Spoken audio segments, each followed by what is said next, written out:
सर्वति सामात्मा सुदुर्लभ। कितनी बड़ी बात है कि वासुदेव हर किसी में वास करते हैं। ब्राह्मण पत्नियां मथुरा की, ब्राह्मण जो है यज्ञ कर रहे हैं, यज्ञ की तैयारी कर रहे हैं। भगवान जो है स्वयं वासुदेव अपने मित्र मंडली के साथ गायों को चराने गए थे। गाय चराते समय उन्होंने कहा, उनके मित्रों ने, कि हमें भूख लग रही है।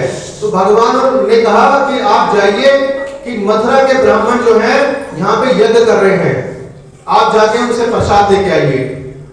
सारी मित्र मंडली गई बड़े प्रसन्नता से कि भगवान कृष्ण ने कहा है, मेरे कान्हा ने कहा है हमें प्रसाद मिलेगा। ब्राह्मणों ने उनकी तरफ देखा भी नहीं, यज्ञ में रहे। वापिस आए, ठाकुर जी को कहा कि प्रभु आपने हमें भेजा, हमने ब्राह्मणों को बहुत बोला, उन्होंने हमारी तरफ देखा भी नहीं। भगवान ने कहा आप ब्राह्मण पत्नियां वहां पे आप फिर से जाइए।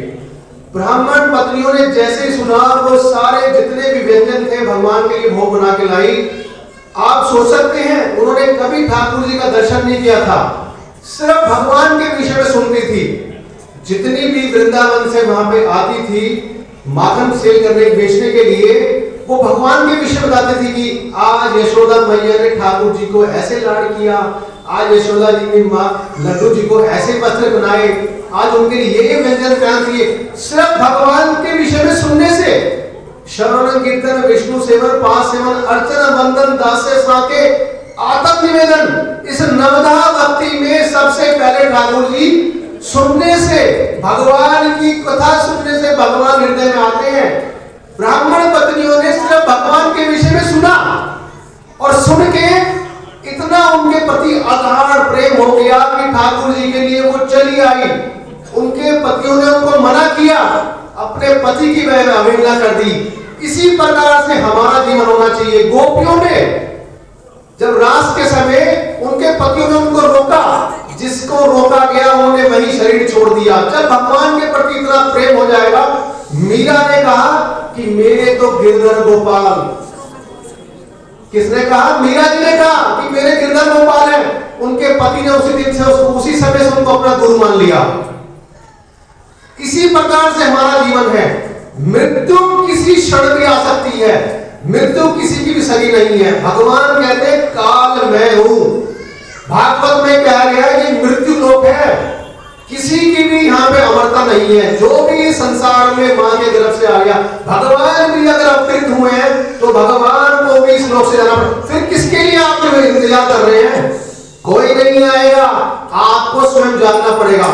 सुबह अगर कितने समय तक माता उठाती रहेगी, भगवान ने जन्म दे दिया और कब तक सोते रहोगे? भाई अब तो जाग जाओ, क्योंकि निद्रा को त्याग दो।